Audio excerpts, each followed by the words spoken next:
Good evening, everyone. I'm Mike Lacona, and tonight I am joined by a special friend of mine. His name is Dr. David Wood, and here he is, the man, the myth, the legend, David Wood. Hey, thanks How for you doing, coming on, Mike? man. Hey, everyone, this is my very first live, doing this live. Sometimes I interview people. Uh, we got a special one coming up starting January 4th, let's see, Monday the 4th, and then that Thursday, the following Monday, and then the following Thursday. I just on Christmas Eve, whoa, What's that?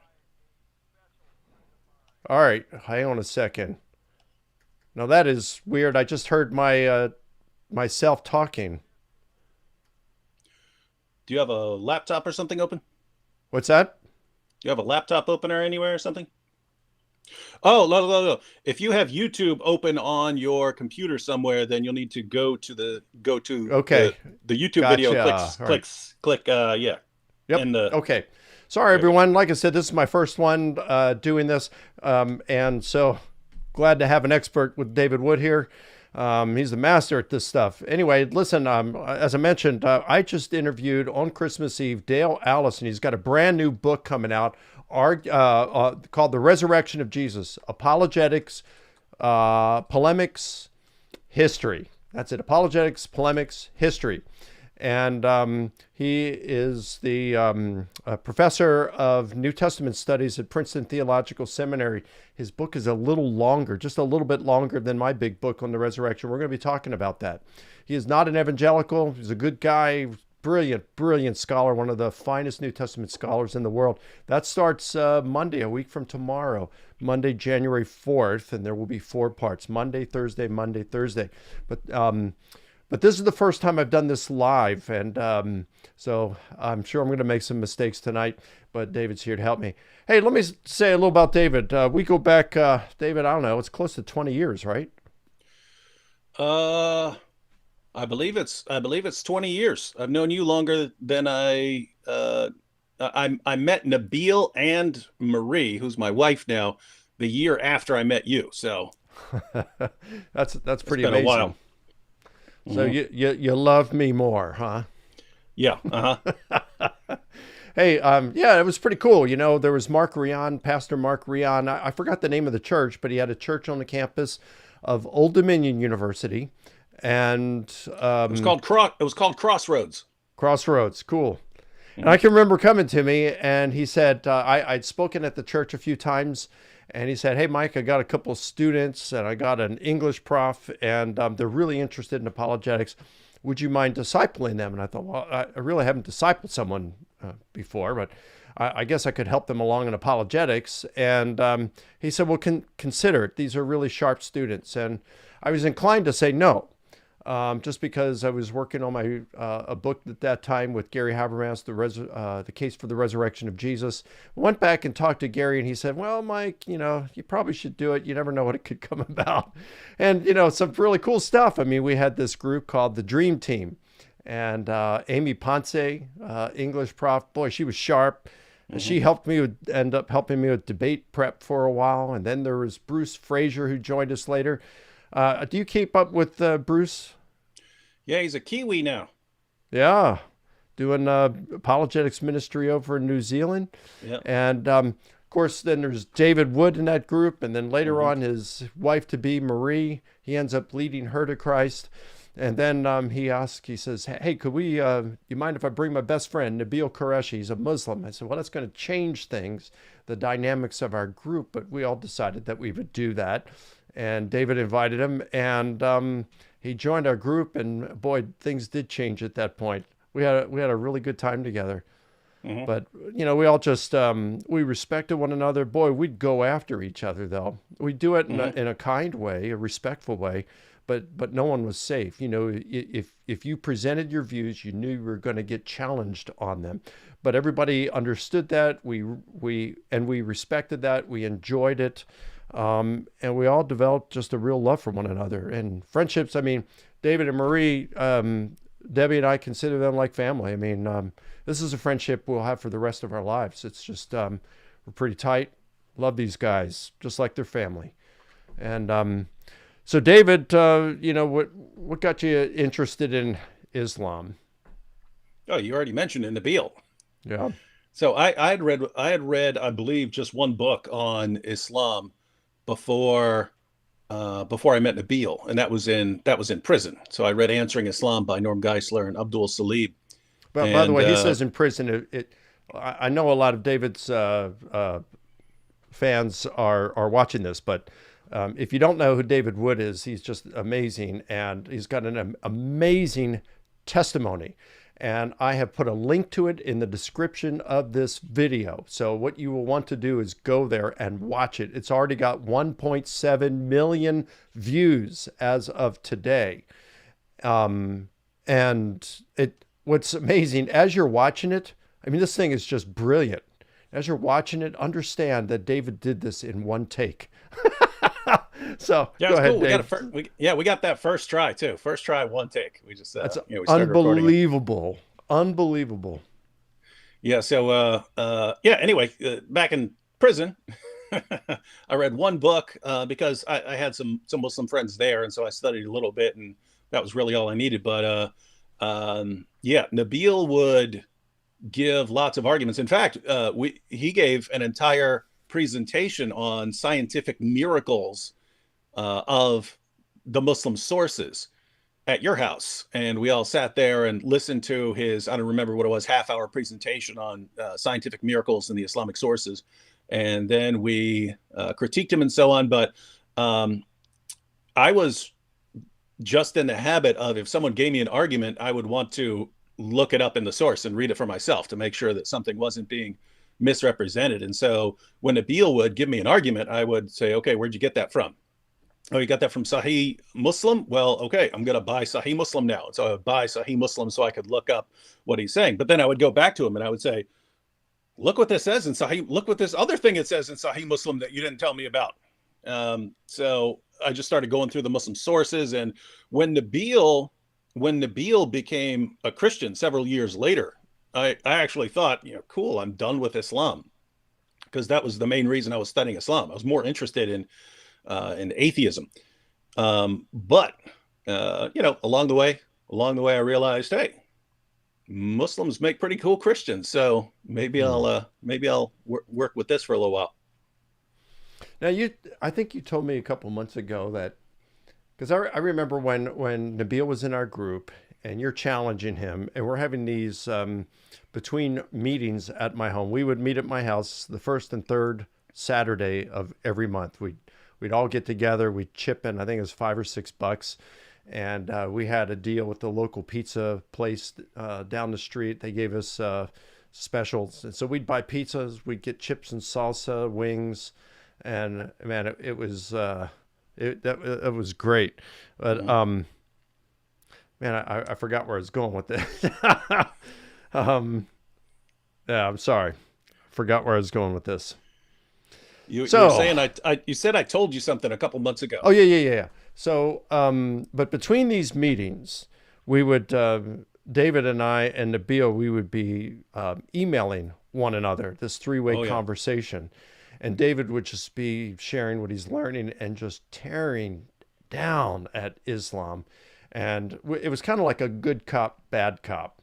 And so he's just really because you're the nice guy, and Nabil would be whining to you that I'm being too much of a jerk. He was. And I'd be saying, well, David, you need to calm down, David. And I'd be providing this evidence for Jesus and Christianity, but man, you'd be going after Islam. I've still got those emails. We need to do something with those one day. We do. We should do one of these one day. Those. That'd be funny. I would. So go ahead. I'm sorry. Oh, that was it. Oh, yeah. Wow. Super chat. Wow. Hey, thank you so much. Now, did Lisa, you not know about super chats? I did, but that's a nice one. Thank you so much, Lisa. Very much appreciated. Now, I haven't really done this before, so am I supposed to do anything else when the super chat comes up, David? No, this is just that's a super sticker. So that's super just sticker? a little thing saying you're amazing. She's obviously talking about me. There you go. Hey, show them your coffee cup, bro. Oh, they've seen it. They've seen this a million times. Tears? Yeah, but Yeah. some of my viewers haven't seen it, so that's pretty cool. All right. So, yeah, he's whining. We got these things. We'll show him another time. Talk about those another time. So go ahead, man. Hmm. Oh, what are we talking about? Well, just your story here. So anyway, so I guess Oh, Nabil yeah, becomes yeah, a yeah, Christian later on, yeah, and yeah. So I just that ended was up. after I leave for Atlanta. Hmm. We're all Yep, living in and then Virginia Beach. I leave, move my wife and I, my kids. We moved to Atlanta. I took a job down here, and but you kept going on with Nabil, and yeah, he went off to med school. I went to off to graduate school in philosophy, and yep, it was summer of 2000. What was it? Summer of 2004, 2005. I can't even remember the correct year. I think summer of 2000, summer of it had to be 2005. 2000. Oh, there's It another was some, super chat. Thank you so much, Tom. Appreciate that. Well, I don't know that's a super chat, but I guess it was. But yeah, that's that's a super chat. thanks, thanks, Tom. Appreciate that. So yeah, it couldn't have been 2004 because I was still in Virginia Beach in Yeah, it the was summer of 2004. 2005. Yeah. It's So he 2005. Nabil becomes became a a Christian. yeah. I remember after my debate with Shabir Ali, you and Nabil were there, and afterward we're walking out. Now Nabil has it one way in his book, Seeking Allah, Finding Jesus, but I didn't remember it that way. And the 1 year before Nabil died, he and Michelle were down here for Labor Day Hmm. that weekend, and the Habermases are always here. So Gary and Eileen, my wife Debbie was sick that weekend. Hmm. I think she had a cold, and it was just breaking her heart because she wanted to be with everyone. But it's like she couldn't be around Nabil because she wanted to see him in a worse way, but she couldn't be around him because he was going through chemo and didn't want to Hmm. compromise his immune system. But we were over at Bill and Jan Craig's house, and we were talking about coming out of that thing. And I said, Nabil, I don't remember it quite the way that you have it in your book, but Gary's here. Let me go ahead and tell you the way I remember it, and you and Gary can tell me if this is how. So the way I remember it, you can tell me what you think, David. I remember you are walking with Gary out of the auditorium. You're walking down the steps, leaving the building, going out to the parking lot, and you're with Gary's graduate student as well. And I was behind, walking out with Nabil behind you guys, but I don't know, maybe 30 yards behind. And Nabil and I were talking about the debate, and he said, yeah, I'm kind of confused. I think you won this debate with Shabir tonight. And he said, I think Christianity has some evidence for it. Islam has some evidence. But really, Mike, the only thing you have over Islam, only thing Christianity has over Islam is the resurrection. And I said, did you hear what you just said, Nabil? I mean, if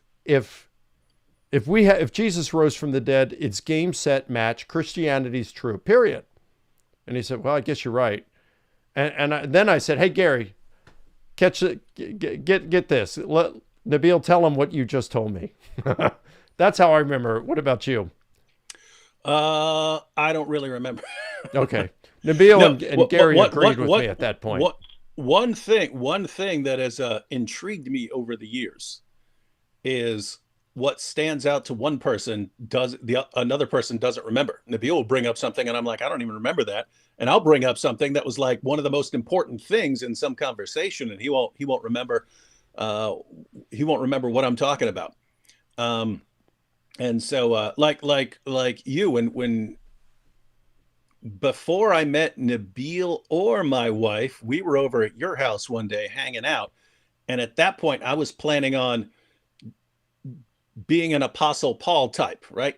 Never getting married, just focusing entirely on ministry and so on. I wasn't saying that, but that's what I was thinking in my head. And then, um, and then as I was leaving your house, we stopped and you said, "Here, let me pray for you." And you put your hand on me and you prayed, and you start praying, and you start going, "And I pray that he finds an awesome wife," and blah, blah, blah. I'm thinking, dude, you don't know what you're talking about. I'm not going that route. So yeah. So anyway, that you probably don't even remember that, but I that don't happened. remember it, but I'm glad I prayed that prayer. Boy, God answered it, didn't he? Yeah. And there was another time I was leaving your house, and I go, you know what I think, you know where I think atheists are going to go now. I think they're all going to start saying that Jesus never existed. And you looked at me like I was this. That was the stupidest thing anyone had ever said. You looked at me like that, like you can't be that stupid to think that atheists are going to start going around saying that Jesus is a myth. And now it's almost every atheist I run into. So I'm a Hey, thanks prophet. for the super chat, HA. Super sticker, that is. Thank you so much. Appreciate that. No, I don't remember that, David, but that's cool. And that's cool.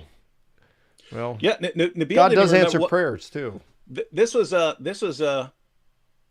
I don't even think I've ever mentioned this before. But Nabil and I, when we were in college, we went to an Italian restaurant, and you might remember it. It's Castaldi's. It was over at the big mall in Norfolk, MacArthur Mall.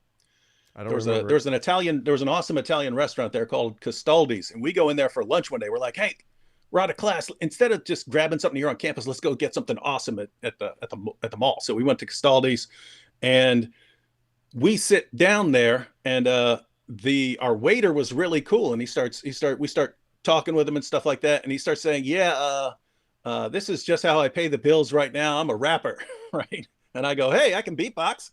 And Nabil goes, come on, man, do a rap for me, man, do a rap for me. And he goes, okay, give me a beat. So I started beatboxing.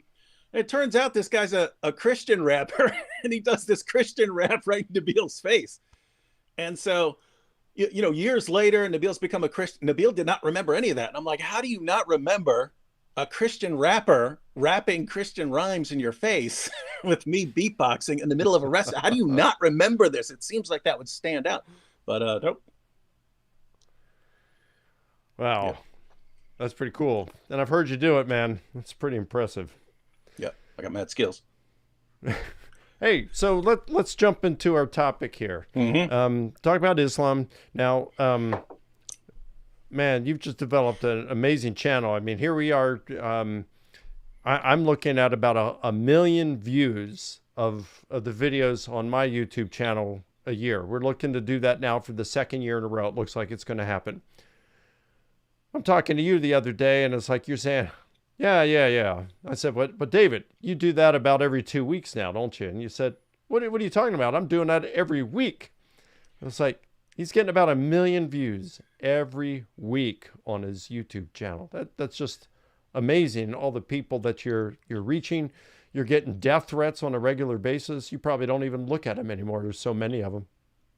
No, only, only if it's relevant someday. Like I'm just bored and I want to make fun of some jihadis or something. Then I'll take some screenshots of their threats and make a video out of it or something. Folks, David here is amazing. I remember him saying once that some guy threatened him. He says, I'm going to kill you. And he said, I'll tell you what, I'm going to be at this, First Baptist Church in Orlando next Saturday, and I got a break around noon. I'll tell you what, I'll go out in the parking lot. You can meet me and kill me there. And if you don't show up, I'm going to tell everybody you're a coward and won't stand up for your prophet Muhammad, your false prophet. Yeah, that's happened. No, those that's happened several times. So, and I would start off when I would, if a jihadi said he wanted to kill me or something like that, I'd say, okay, here's my speaking schedule. And then I would start off when I was speaking that day, I would go, all right, before we get started, is Ibrahim here? Ibrahim, are you here? No, Ibrahim? Here's his message that he sent me. And I put it up on the screen. It said he's going to come kill me. Yeah, and then a couple places people said they're actually going to meet me down in New York City. Like they challenged me, you show up at this corner or something like that, then I'll kill you and stuff. And you've they been never there did. with video cameras, right? Yeah, one time I had Marie recording. I told her stay away from me, like stay away. Just if someone runs up and shoots me or puts a knife in my back or something, make sure you get some awesome footage. So, yeah. So Islam, man. Mm-hmm. It was either 2005, I think it was 2006, and I was asked to debate Aliyati out in at UC Davis, Mm-hmm. University of California, Davis. It was pretty cool. It was a fun debate. It was packed. Um, and I noticed a lot of, well, a number of, striking number of Anglo women Hmm. who had converted to Islam. Hmm. And I was just surprised because this is just a few years after 9/11, and here Hmm. you've got a number of American women who have Yeah. converted to Islam. And that just seemed so weird to me.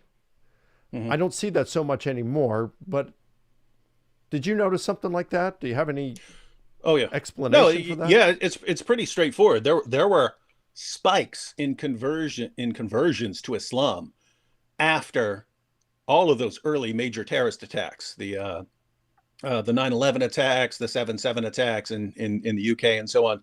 There were spikes in conversions after those, and part of it, I think, was just after every single terrorist attack, all the media, all the journalists, politicians, they would all invite Muslim speakers on to tell people what Islam is really about, right? And so you had all these Muslim speakers broadcast nonstop, proselytizing on on CNN and MSNBC and NBC, and they're just flat out, Islam means peace, and the Prophet Muhammad, he's so beloved, and he was Well, so even such a President man of peace. George Bush was doing that, right? Mhm. Yeah, so yeah, everyone was doing that, and so people were doing that, and so it was just this amazing situation where the more violent Islam showed itself to be, the more airtime it got, and the more people converted to it because everyone says to show how tolerant they are, we have to nonstop have Muslims on our stations telling people all about Islam. And suddenly, every politician, every journalist is an expert on Islam, and they're saying, "Oh, Islam means peace, and blah blah blah blah blah." And the Quran says, "If anyone killed a man, it's as if he killed all mankind," and things like that. And so that's one factor. The other factor, with lots of women converting, this is just observation over time. There's usually a guy involved, just so you know. I know And I heard and that too. I'm not knocking that. I mean, I'm not knocking. They're, You know, in other words, they were dating a Muslim guy, right? yeah, they became interested in a Muslim man and then converted to Islam. Yeah, they converted to Islam. Now again, I'm not knocking in principle becoming interested in something because someone you like or are attracted to teaches something. People can become interested in things for all kinds of reasons. But if your hormones kind of overwhelm your intellect, right? And so it's just you end up believing some really really weird stuff without investigating it carefully because you're attracted to someone, then yeah, then there's a problem. But yeah, I'd say at least 9 times out of 10, um, Western woman converts to Islam. There's usually a guy involved. Now, I hear it sometimes said that Islam is the fastest growing religion in the world. What do you think of Mhm. that? I'm not so sure anymore. So that claim came out of a Pew Research study several years ago. And what's interesting is Muslims tend to massively misrepresent what's claimed in that article, in that study, because Pew announced Islam is the fastest growing religion, and Muslims then run out and they use it as an argument for Islam. Islam is the world's fastest growing religion. It's because so many people are converting to Islam. Why would so many people be converting to something if it's not true? And so that's how Muslims used that when and notice even if that were correct, that's a silly argument to use. Just because something is growing rapidly doesn't mean Sure, that it it's doesn't mean true. it's I mean, right. communism spread much faster than Islam has ever spread in its entire history. That has nothing to do with communism being true. Um, but Hey, what's thanks for interesting the is super chat or sticker there. I can't pronounce that name. I'm sorry, but I do want to thank you for it. Go for it. that's Hexitas. Um, yeah, so it would be a strange argument. But what's interesting is the same Pew Research study that said Islam is the world's fastest growing religion said why it's the fastest growing religion. And it's because of high birth rates in Muslim countries. And if you look into why the birth rates are so high, it's because of Islam's treatment of women, the impact that Islam has on women and girls and the age of marriage and polygamy and things like that. Whereas, a woman in the West might, in America, might have her first child at 25 or something like that. It's after she's finished school and then she started a career, or she's gone to college, and then she settles down and eventually decides to have a child at 25, and then she has her two kids, and then that's it. In some place like Afghanistan or Pakistan or something like that, girl gets married off in Yemen. They marry off girls at like 9 and 10 there. So in some of these places, Wow. by the time a girl is 25, she's on kid number 5 or 6. And so, and a man can have multiple wives and so on. And so the impact is that Muslims just have higher birth rates than anyone else. Okay. It was, the area was irrelevant. In other words, if you go to Europe, Muslims had the highest birth rates in Europe. If you go to the Middle East, Muslims had the highest birth rates in the Middle East. If you go to Africa, Muslims had the highest birth rates in Africa. They always end up with the highest birth rates because of Islam's impact on women. It basically turns them into baby making machines. And so, if you actually lay out the argument, that's why Islam was the fastest growing religion globally, high birth rates. As far as why Islam was growing rapidly in the West, it was primarily due to immigration, Muslims leaving Muslim countries and coming to the West because they want to get out of the Muslim countries, right? They want to come to the UK or France or Canada or the United States. And they want to get out of their own countries because they're not exactly the most fun place to live in sometimes. And so when a Muslim would bring up, Islam's the world's fastest growing religion, it must be true. I say, whoa. Let's break down here why Islam is growing so rapidly. One, I break down the impact of women, the impact Islam has on women. And then the other thing is, and as far as why Islam is growing rapidly in the West, it's primarily due to immigration, because Islam does a really, really bad job at making countries that people want to live in. I say, so the real argument, if you flesh it out, is Islam has such a horrible impact on women that it treats them like nothing but baby making machines. And it does such a horrible job making countries where anyone wants to live that Muslims are fleeing those countries and moving to the West. And so Islam is growing rapidly worldwide, and it's growing rapidly in the West because Islam has this horrible, horrible impact on women and on the countries it governs. So you're saying that means that Islam is true? That's your argument for why Islam is true? So that's kind of the response I've given for several years. But right now, I can't say that, even with the high birth rates, I can't say that Islam is the world's fastest growing religion, just because there are millions of Muslims who are leaving Islam. The most recent research on Iran is the country has an Hold on. official. I want to get to that and Mhm. just real soon. I just want to follow up on something before we go further with that. Are there any countries, Muslim countries, let's say, where life is good even if you're not a Muslim? Like what about, If you're not a Muslim, no. yeah, what about Qatar? Um, no, I mean, it in maybe a place like Dubai or something like that, the UAE. Yeah, some of those places that are very wealthy. Some of them are so secularized. Like, I just got a message from someone in Dubai, and he says everything is decked out for Christmas. Oh, Christmas trees everywhere. Santa wow. Claus, all that stuff. Everywhere you'd go shopping and stuff. So some of those places have become massively secularized. But as far as places where they take Islam pretty seriously, no, you wouldn't want to live there. Hey, thanks, Chris Claus, for the super chat. Appreciate that. Um, yeah. Indonesia, I've been there twice, and the Mm-hmm. Christians there have told me that they are, lightly persecuted there. Some Mm-hmm. places there's some heavy persecution, but for the most part, you can be a Christian there. You got to be careful. You Mm-hmm. can't criticize Islam publicly, or Yeah. else you could get in some trouble for doing so.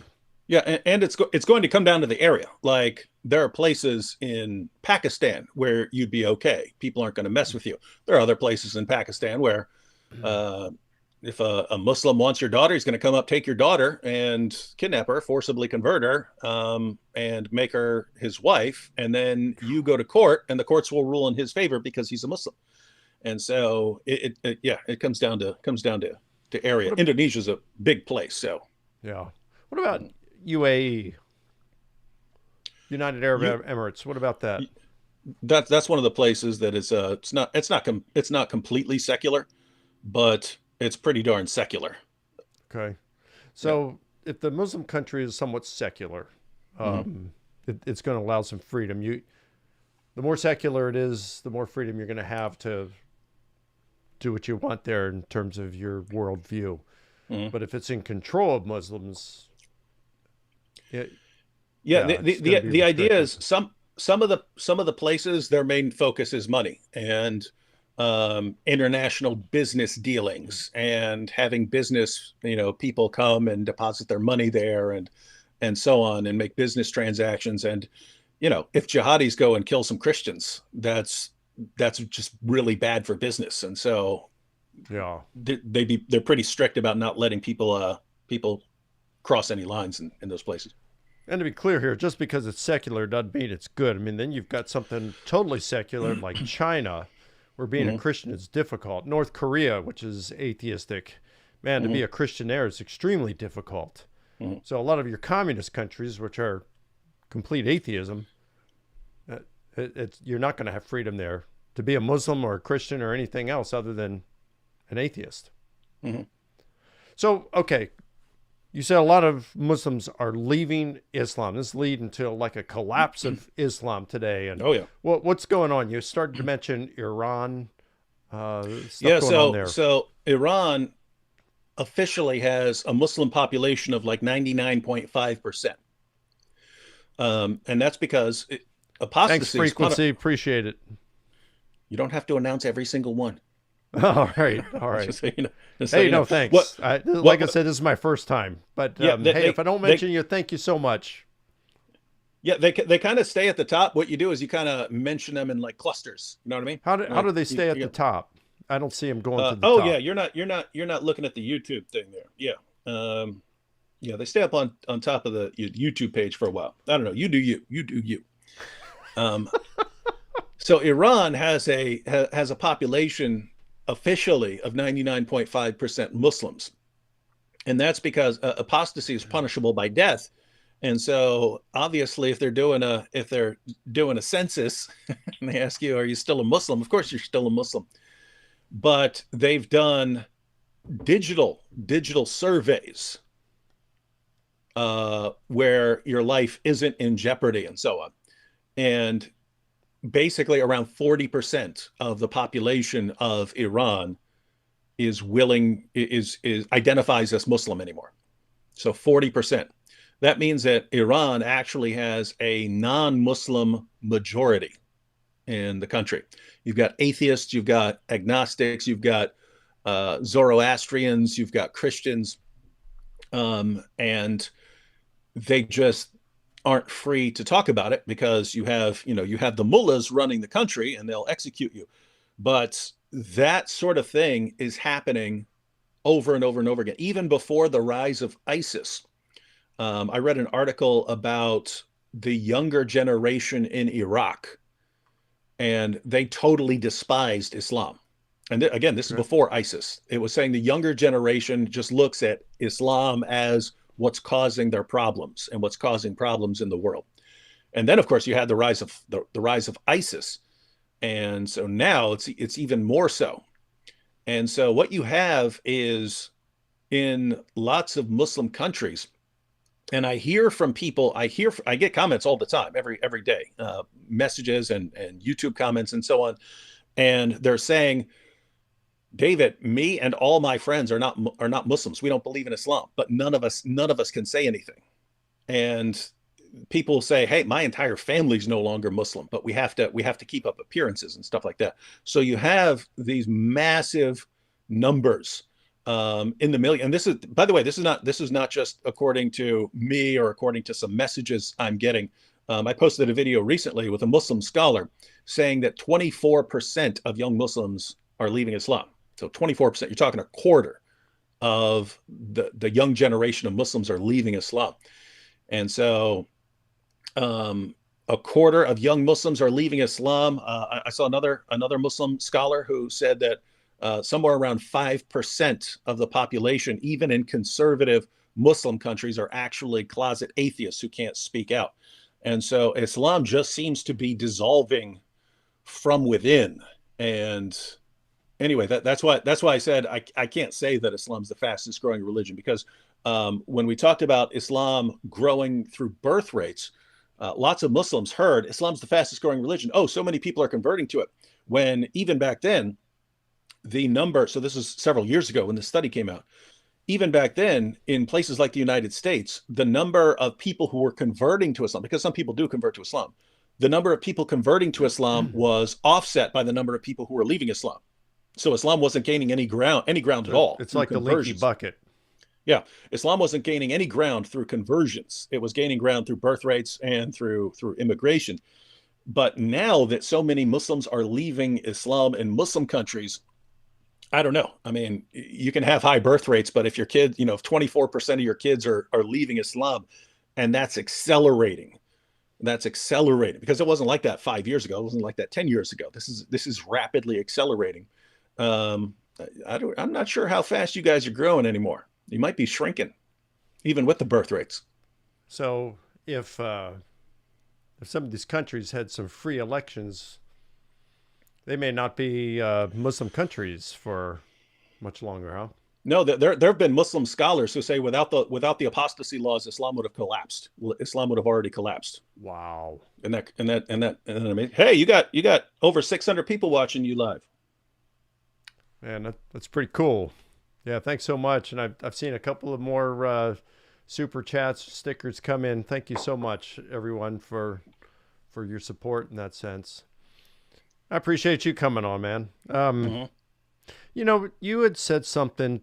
We did last year. We did a Fly on the Wall series. There's 3 videos, and in fact, I've put a link to that in the description of this video.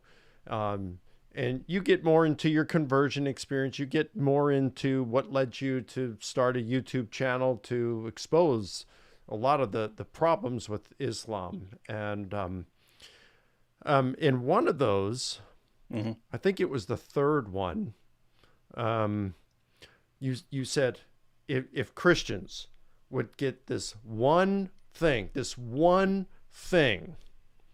it could make a huge difference in talking to Muslims. Oh, I believe it would be ball game. Yeah. What was that? It'd be game over. That was I've got tons of videos on this on my channel, and it's something where when a Christian says it, the Muslim will generally dismiss it because he's so entrenched in his view that the Quran affirms the corruption of our scriptures.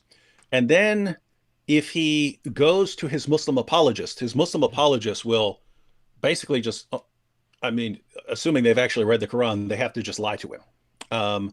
Basically, here's the thing. Your average Muslim knows that the Quran affirms the inspiration of the Jewish and Christian scriptures, affirms the initial inspiration. And it's because there are passages like Surah 3, verses 3-4, which talk about Allah revealing the Torah and the gospel and so on. But your average Muslim also believes that the book's been corrupted, and they believe this not because the Quran says it, but because they know the Bible doesn't line up with the Quran. So according to the Bible, Jesus is the divine Son of God who died on the cross for sins and rose from the dead. Doesn't fit with Islam.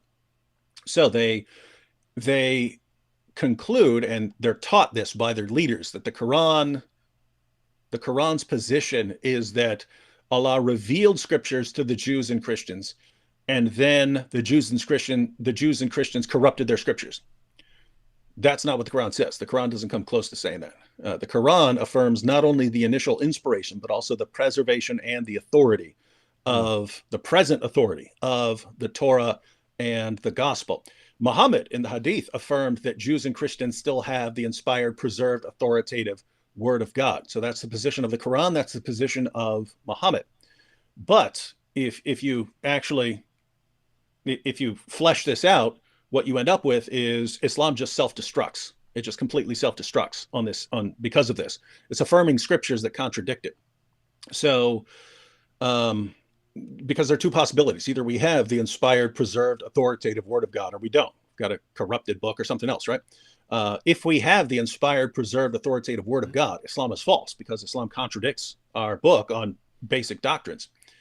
But if we don't have the inspired, preserved, authoritative word of God, Islam is still false because Islam affirms that we have the inspired, preserved, authoritative word of God. So if the Bible's the word of God, Islam is false. If the Bible's not the word of God, Islam is false. Either way, Islam is false. Now, again, if they go to their apologists, their apologists will say, "Oh yes, well, Surah 2 verse 79 says that the Bible's been corrupted, and Surah 3 verse 78 says that the Bible's been corrupted."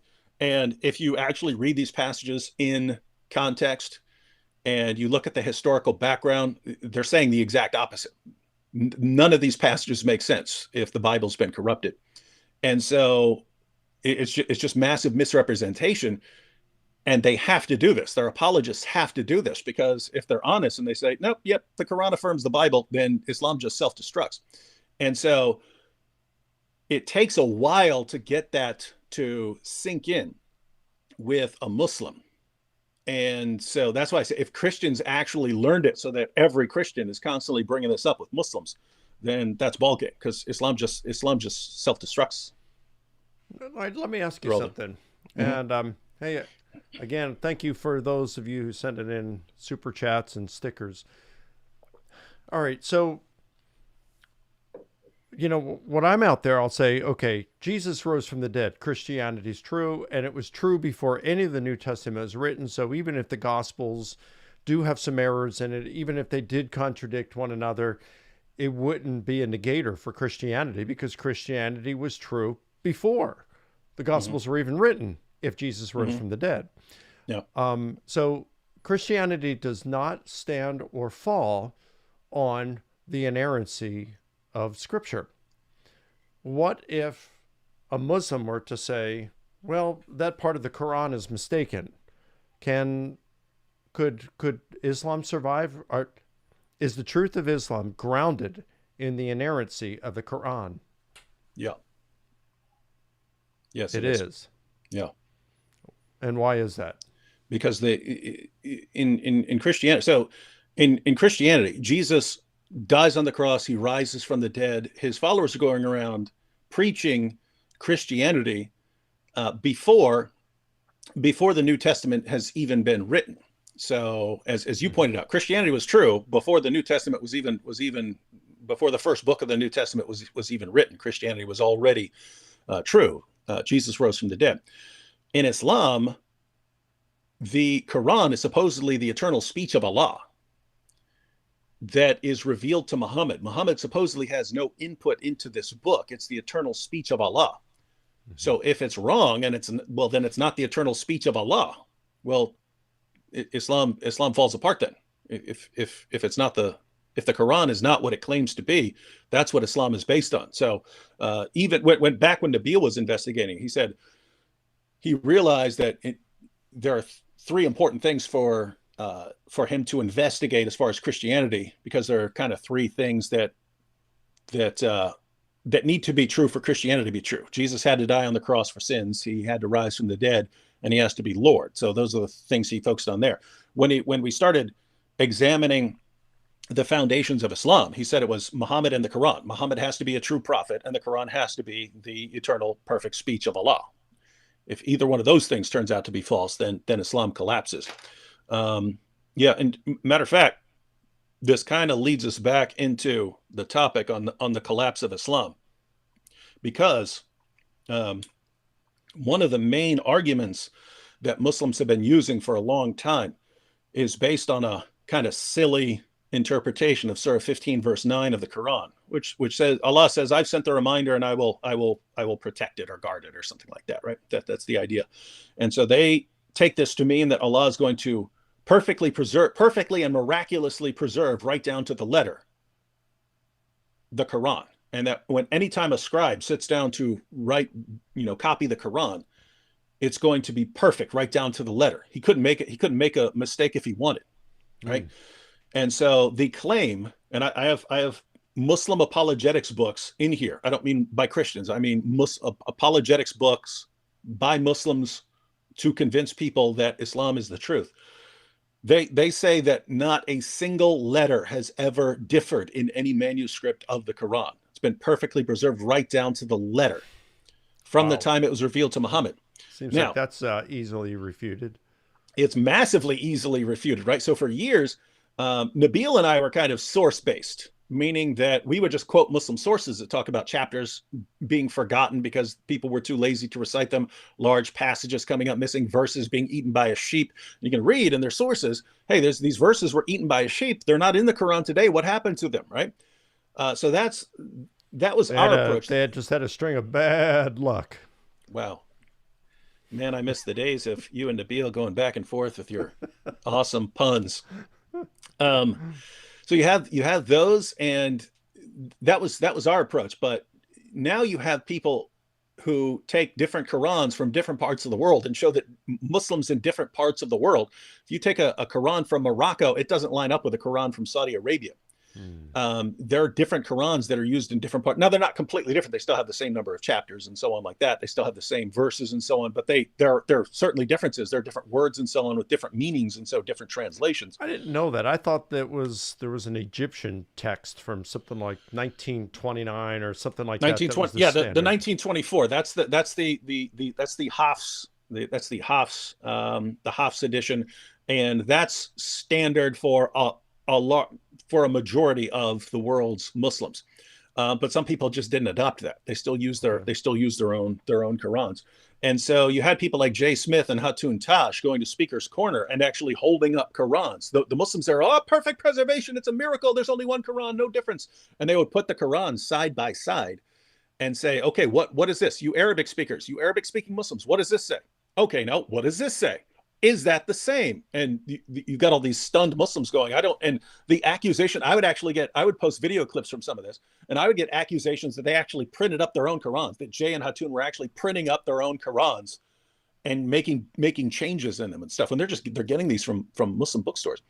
And so you have that, and then you have the people who actually go through Quran manuscripts. So earlier this year, Dan Brubaker started posting videos where he's just posting pictures of manuscripts of the Quran and showing how they're different. And Wow. in one of his videos, he puts up a page of a manuscript of the Quran, and he said there are 11 differences from the Quran you have today on this one page. There are 11 variants on this one page. And so he's not mean like the rest of us. Like I would put that and go, where are you getting this stupid nonsense about the perfect preservation of the Quran from with this? He just kind of puts it out there, right? So he's nice. But the point is, it was coming from every side that this is a bunch of complete nonsense about this perfect preservation of your book as this miracle of Islam. And then earlier this year, Sheikh Yasser Qadi was in an interview, and some private emails of his had been leaked by a Muslim, Fareed, of Fareed Responds or Fareed Leaks, leaked his emails saying that he had some doubts about some things, mainly the whether Muslim theories that are meant to explain the differences that we have in the Qurans today actually work and can stand up to scrutiny. And so Fareed took this as Yasser Qadi is a secret false teacher, and so he leaked the messages, and then Yasser Qadi ended up on an interview with Muhammad Hijab, and Muhammad Hijab starts pressing him on this issue. And in that interview, we call it the holes in the narrative interview, because Yasser Qadi said, I'm just going to say there are some holes in the narrative, right? And it was amazing because he didn't offer any solutions. He basically said that Muslim scholars, they look at these manuscripts and so on, and they look at the different qira'ats, these different editions of the Quran, and they have their theories about what accounts for these differences and so on, how this lines up with their view of Allah preserving the Quran. And he's saying that in Islam, we have this red line that we won't cross. We'll give a response and we'll just say, okay, that's good. He says, but if you bring that up to a Western academic scholar, they don't have that red line. And we give them our theory, and they immediately refute it. And he says, and they're right because they're quoting your own sources. So he's basically saying our theories, our Muslim theories about how to reconcile all this with our belief that Allah is protecting the Quran, they don't work. And as soon as we submit them to scrutiny of non-Muslim scholars, they just rip our theories apart. So he said this in an interview. Muslims started freaking out and complaining, saying they were losing their faith in the Quran. What's going on here? So Hijab cut that part out of the interview on his video, and then but Yasser Qadi posted the entire video, so you could still see it on Yasser Qadi's channel. Then Yasser Qadi, he started getting so many comments from Muslims saying that they were now doubting the Quran that he had to shut down the comment section. Then Hijab deleted the entire interview. Then Yasser Qadi deleted the entire interview, and that was the beginning of the most epic meltdown I've ever seen of any ideology. I've never seen anything like this. I've never seen any position implode, because it was almost like some of these guys, they started losing their minds, right? Like once, because we all started, all the Christian apologists who we started going, we told you so. We told you, we told you that your arguments don't work. And so we started using clips of this interview, because we downloaded it immediately right after that, so that once they deleted it, then we still had it. So we start posting clips of Yasser Qadi admitting all of these things. Yasser Qadi starts freaking out and filing false copyright complaints, right? We're allowed to quote people, right? He knows that. He's a scholar. He knows that. But he starts filing false copyright complaints. He'll lose the copyright complaints, right? He'll lose them, but your video's taken down for a couple of weeks while they sort things out. But he's filing, but then he just keeps filing them. He keeps filing false copyright complaints against people.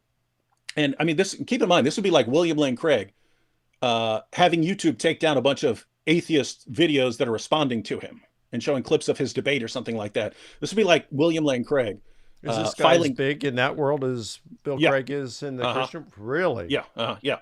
So this would be like William Lane Craig freaking out and again, posting false copyright complaints that he knows are false. He knows are false because he keeps losing them, but he keeps filing the same one against different people and so on. Then he started doxing people.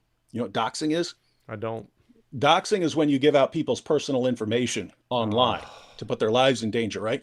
He starts doxing so he's filing the false copyright complaints to get their personal information. Then he's leaking their personal information as a threat to people, right? This would be like Craig, right? I mean, it's actually different from Craig, because if Craig did dox someone and leak some information, it's not a threat. When Yasser Qadi does it and he says, hey, you're attacking the Quran, here's this person's real name, that's a threat. That's hey, I'm trying to actually get you killed here. So then Muhammad Hijab, he started losing his mind. We'd go live and he would actually come in the chat and start telling us to do perverted sexual things to each other, telling us to give each other golden showers and stuff. That's like, people had to look up some of the stuff he was saying because they had no idea what it is. But it was like the golden showers, like where some people like being urinated on and stuff like that. So he starts posting. You're looking at me like, what? It's like, yeah, this is a mainstream, very popular Muslim apologist. He's the one who had interviewed Yasser Qadi. He's being blasted by his fellow Muslims, and that interview is being used by us to show that the Quran's hasn't been perfectly preserved. And he just loses his mind. He starts posting all this perverted sexual stuff, telling people to do this perverted stuff to each other. Then he starts posting all these comments saying how the wives of some Christians and atheists actually want the Muslims to be conquered, to be raped by them because they want a real man and stuff. He's posting this stuff on Twitter. He starts posting pictures of the wives of critics of Islam with wow, like these veiled threats of rape and torture and stuff like that. So this guy's completely. Where's he posting these, on his website or on YouTube? He was posting on Twitter. He was posting this stuff on Twitter. Yeah. And did Twitter censor him? No. He's good. So you had that from Hijab. You had Menge was doing Muslim apologetics before most of these guys, anyone had ever heard of most of these guys. He got arrested for child pornography, and it was amazing because it was actually on television. It was actually on television in his country that he was being arrested, but they blurred him out. But people noticed from the bookshelf where he records his videos that this is the same guy, right? Wow. So he got busted. Ali Dawah started posting prayers for Muslims to join with him in prayer for Allah to kill us by giving us diseases and things like that. He started sending threats, posting on YouTube, death threats against ex-Muslims, saying, once we rise to power, you're going to be killed by the emir. The Islamic State is going to kill you, and we'll be watching.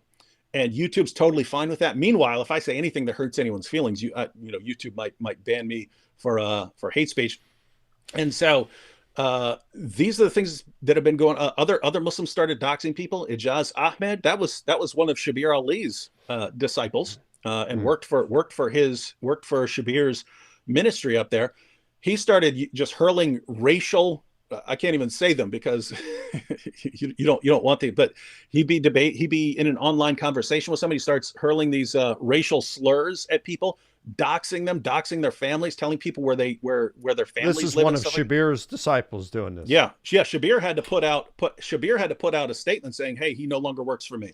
Good for because him. he's And then later, I can't imagine Shabir doing that. No, yeah, I can't either. And then later, more recently, Shabir, he kind of got smoked by Anthony Rogers in 2 debates.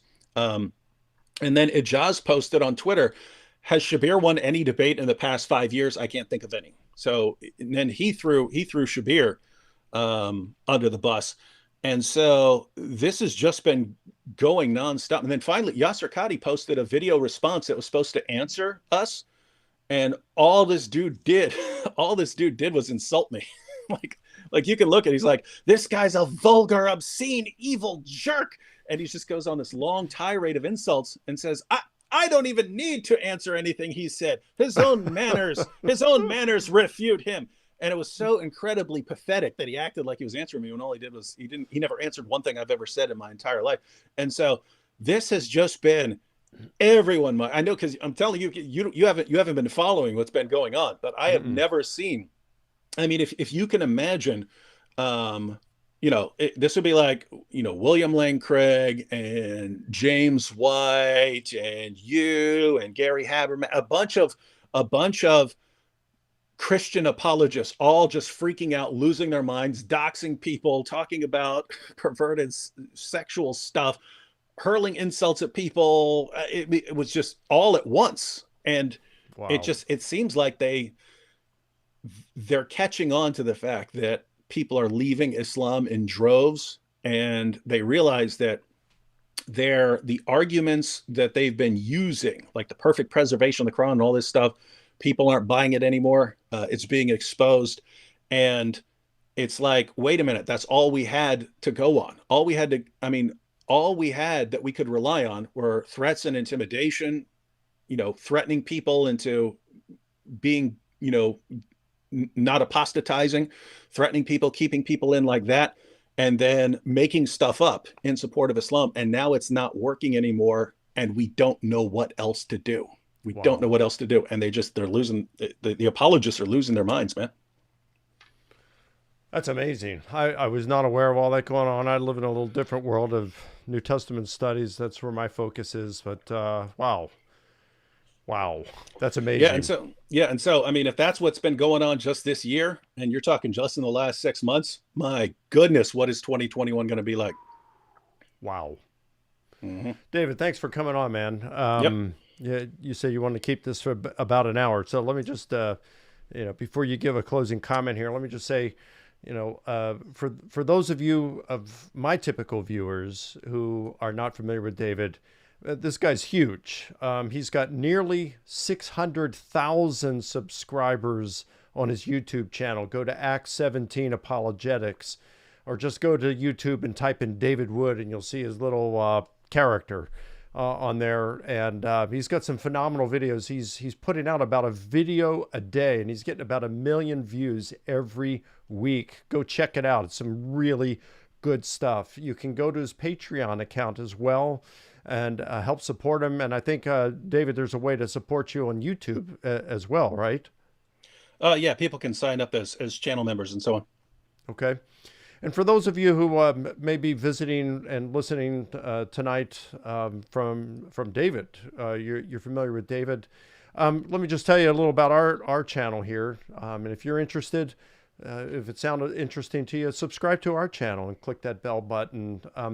We're trying to make our videos more here. Some of them are fun, like we have a Fly on the Wall series where I had a lot of folks over time saying, hey, when you sit down, you get together with David or Bill Craig, Gary Habermas, Craig Keener, people like that, would love to be a fly on the wall and hear you guys discussing. Well, that's what the Fly on the Wall series is. These are kind of, most of them are 15 minutes to 25 minutes, and just sitting there and talking to, hearing us chat about some theological, philosophical matters. We've got some serious educational videos. We did earlier this year. We did a five-part series on the formation of the biblical canon. Learn how the books of the Old Testament were chosen, the books of the New Testament, whether the canon's closed, why the Apocrypha is not in the Protestant Bible, or why it is in the Catholic and Orthodox Bible, and what are the differences between the Bibles. We've got Dan Wallace on the Greek manuscripts. We've got him on various English translations. We have one of my former students, Joshua Pelletier. He did his master's thesis. I supervised it on some prolegomena related to the Gospel of Mark. Who wrote Mark? When was it written?